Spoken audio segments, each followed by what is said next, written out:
কেমন আছো তোমরা? আশা করছি তোমরা সবাই ভালো আছো, আর আমিও বেশ ভালো আছি।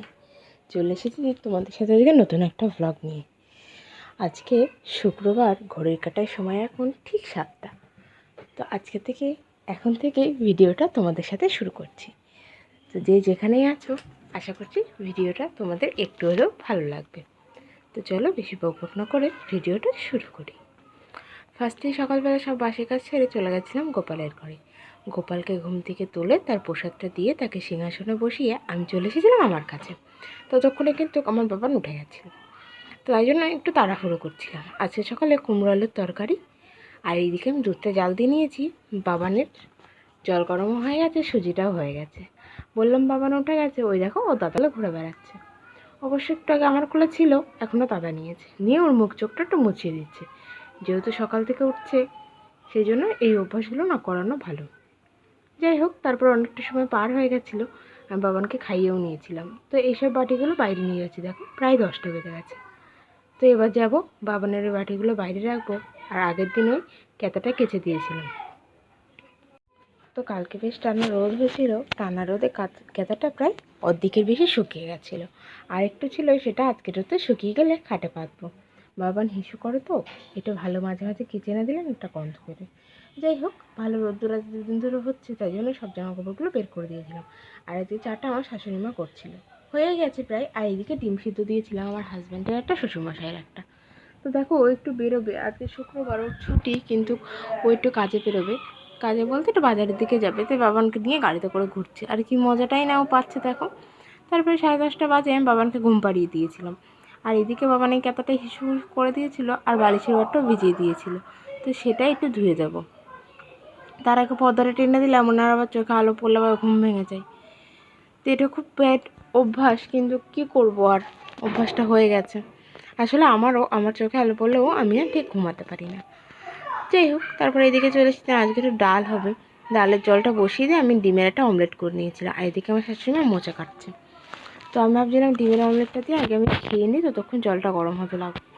কুমড়ো আলুর তরকারি নেবো সামান্য একটু। আমার না কুমড়োটা ঠিক এই দুদিন ভালো লাগছে না, কেন জানি না। সব দিন তো সব মানুষের সব জিনিস ভালো লাগে না, আমার হয়তো সেরকম কিছু একটাই হয়েছে। তো তারপরে দেখো আমি ডালটা খেয়ে চলে এসেছিলাম, আর ওইদিকে বাসনগুলো মাজা আমার হয়ে গেছে। তারপরে গরম জলটা ফুটে গেলে আমি ডালটা দিয়ে দিয়েছিলাম। ডালটা একটু বেশি দিয়েছি, বাবানেরও একবারে হয়ে যাবে। শ্বশুরমশাই আজকে বাজারে যাবে না, বাড়িতে কিছু টুকটাক কাজ আছে। টুকটাক কাজ বলতে, আগের দিন তোমরা দেখেছো আগের ভিডিওতে, আমাদের বাড়ি মাচার গেট হচ্ছিল।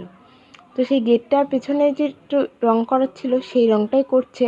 আর ওই পিছনে না মাচাটারেও ঠিক করবে, এটা পর্দা মতো করা যাবে না, বৃষ্টি ছিল না, সব ভেসে যাচ্ছে। যাই হোক, দেখো বকবক করতে করতে আমার ভাত তো প্রায় হয়ে গেছে। ভাত হয়ে গেছিলো, আমি ভাতটা তুলে রেখেছিলাম, আমার ডালটাও প্রায় হওয়ার পথে। ডালটা এবার তুলবো। আর এদিকে মোচা কাটা হয়ে গেছিলো, মোটাটাও সেদ্ধ বসিয়ে দিয়েছিলাম। তো ডালের লবণ টবণ দেখে ডালটা কিন্তু আমি তুলে নিয়েছিলাম। তো দেখো এই যে আমার 2টো বাটিতে তুলে নিয়েছি, আর আমার হাজব্যান্ডের সেটা আমি এই বাটিতে তুলে রেখেছি আলাদাই। তো তারপরে বাবান উঠে গেছিলো, বাবানের জন্য লেবুর রস করে রেখেছিলাম। ওর ঠাম্মির সাথে ঘুরছিল, তারপর আমি ওকে লেবুর রস খাইয়ে খাটিয়ে একটু বসলাম। মা বললো তুমি একটু নাও, আমার একটা কাজ আছে, আমি একটু সেরে আসি। আমি ঠিক আছে। তারপর আমি ওকে খাইয়ে দাইয়ে স্নান করিয়ে দিয়েছিলাম, দিয়ে আমি এদিকে ঘরটা একটু সুন্দর করে ঝাড় দিয়ে নিয়েছিলাম। ঘরটা ঝাড় দিয়ে নিয়ে এবার বাকি কাজগুলো সব সারবো। ভাবলাম তার আগে আমি ঘরটা একটু ঝাড় দিয়ে ঘরটা মুছে নিই। দেখো আমি কিন্তু ঘরটা ঝাড় দিয়ে নিচ্ছিলাম। আর যে সকল বন্ধুরা এখনও আমার সাথে ভিডিওতে আছো, তাদেরকে জানাই অসংখ্য ধন্যবাদ। এইভাবে তোমরা আমার পাশে থাকো, আমাকে একটু সাপোর্ট করো। যাই হোক, দেখো ঘর ঝাড় দেওয়া কিন্তু আমার প্রায় কমপ্লিট হয়ে গেছে। ঘরটা ঝাড় দিয়ে নিয়ে যাবো বাবানকে। স্নান করিয়েছি বললাম, কিন্তু ওকে সেইভাবে এখনও রেডি করানো হয়নি। তো ওর টিপটা পরাবো, মুখে একটু ক্রিম মাখাবো, চুলটা একটু আসতে দেবো। কোনো মতো জামাটা পরিয়ে রেখে এসেছি। ঘরটা দেখছিলাম খুব নোংরা, পা দিয়ে যাচ্ছিলো না। সকালবেলা ঝাড় দিয়েছি, তবুও নোংরা। তারপর ওকে একটু গুছিয়ে আমি জামা কাপড়গুলো গোছাচ্ছিলাম। তো জামা কাপড় গোছাতে গিয়ে দেখো আমার কী অবস্থা হয়েছে। আমি সব গুছিয়েছি আর ও সব এলিয়ে বসে আছে। দেখো সব, দেখো কেমন করে এলোচ্ছে। তারপর দেখো দুপুরের সব বাসন আমার মাজা হয়ে গেছিলো। রান্নাঘর আমি পরিষ্কার করে দিয়েছিলাম, গ্যাস মোছা হয়ে গেছে, রান্নাঘর ঝাড় দিয়ে মোছা হয়ে গেছিলো। তো চলো গ্যাসটা তোমাদের একবার দেখিয়ে দিতে। দেখো সব কিন্তু আমার কমপ্লিট, বাসন দেখলে বাইরে মাজা হয়ে গেছে। এবার যাবো স্নান করতে। তো চলো স্নানটা করে আসি। তো স্নান করে চলে এসেছিলাম, এখন দেখো বাজে প্রায় 2টো। তো এবার বাবানকে ঘুম পাড়িয়ে যাবো খেতে। তো চলো বাবানকে ঘুম পাড়িয়ে দিয়েছি, ওকে খাইয়ে ঘুম পাড়িয়ে আমি চলে এসেছিলাম খেতে। তো আজকে আমি একটু আগে খাবো, শ্বশুরমশাই এখনও কাজ হয়নি, বললো তুমি খেয়ে আগে যাও, নাহলে ও আবার উঠে যাবে, তুমি একটু শুতে পারবে না। ও না 1-1.5 ঘন্টার বেশি ঘুমায় না, যার কারণে আমারও খুব ঘুমের ঘাটতি হয়ে যায়। রাত্রিবেলাও যেহেতু ঠিকঠাক করে শুই না, আর শুতে শুতে আমাদের প্রায় 11:30 বেজে যায় রাত্রির, আর উঠিও প্রায় সকাল সকাল, ঠিকঠাক করে না ঘুম হয় না। তার মধ্যে বাবান রাত্রেবেলা অনেকবার ওঠে, তারপর ক্যাথাটা পাল্টে দিতে হয়, এই জন্য না ঘুমটা ঠিকঠাক পরিপূর্ণ হয় না, যার কারণে আমি সকাল সকাল একটু দুপুরবেলা একটু ঘুমানোর চেষ্টা করি। তো সেই জন্যই সকাল সকালগুলো কাজগুলো সেরে নিয়ে ওকে খাইয়ে আমরা খেয়ে দিয়ে গিয়ে একটু শুই। বেশিরভাগ দিন আমরা 3জনে একসাথেই খাই, কিন্তু 2-1 দিন আমি আবার একটু আগে আগে খেয়ে নিই, তো এতে আবার কোনো সমস্যা নেই। যাই হোক, দেখো বক বক করতে করতে কিন্তু আমার বাসনগুলো সব তোলা হয়ে গেছে। তো বাসনগুলো তোলা হয়ে গেলে এবার যাবো আমি খেতে। তো নিজের ভাতটা আমি গুছিয়ে নিয়েছিলাম।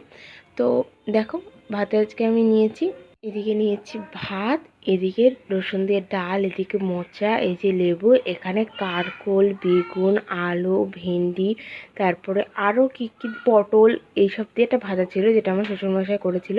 তারপরে খেতে চলে এসেছিলাম, ভাবলাম একটু ঘুমিয়ে নিই। তো ঘুম থেকে উঠতে উঠতে না সন্ধ্যা হয়ে গেছিলো, আর কিছু ভিডিও করতে পারিনি। তো তারপরে আমরা হাজব্যান্ড সবাই মিলে চা করছিলাম। দেখো সবার জন্য চা কিন্তু আমি বসিয়ে দিই, চা হয়ে গেছে। চিনির পরিমাণটা নিয়েছিলাম, যেহেতু কাপে চিনি দেবো, আর এই দুধের হাঁড়িটা আর বের করলাম না, একবারে দুধটা জাল দিই পরে বের করে নেব। তো এই ছিল আজকে আমার ভিডিও। তোমাদের ভিডিওটা কেমন লাগলো অবশ্যই কিন্তু কমেন্ট বক্সে কমেন্ট করে জানিও। আর হ্যাঁ, এটা তোমাদের কথা বলার আছে, আমি ভিডিও টাইমিংটা চেঞ্জ করে দিয়েছি, প্রত্যেক দিন 12টার সময় ভিডিও আপলোড হবে। তোমরা সবাই ভিডিওটা একটু দেখো, কমেন্ট করো কেমন হয়েছে। তো আজকের ভিডিওটা আমি এখানেই এন্ড করব। ভিডিওটা ভালো লেগে থাকলে অবশ্যই লাইক, কমেন্ট, শেয়ার আর সাবস্ক্রাইব করে দিও। এখন সবাই ভালো থেকো, সুস্থ থেকো, টাটা।